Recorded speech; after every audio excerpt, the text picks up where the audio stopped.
The infotainment system features a configurable quick access menu where you can add your favorite functions. As your finger approaches the top of the screen, the quick access menu bar appears. Pull down to reveal the menu. From here, you can adjust the screen's brightness by sliding the control button, or explore bright and dark themes by toggling the button.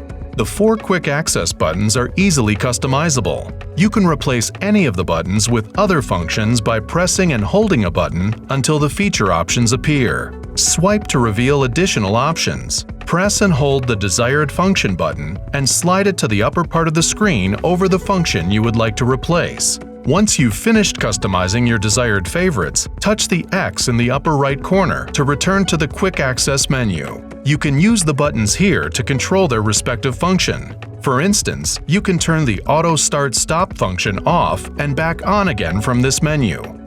Use the Sound button to control balance, fade, and other audio settings. If you prefer, all these actions can also be performed without touching the screen's surface. When enabled, the gesture control feature allows you to explore quick access infotainment with just a wave of your hand. Go to Settings to enable or disable gesture controls. Then wave your hand over the volume bar to move between screens. For example, if you've got a notification, just swipe left to view.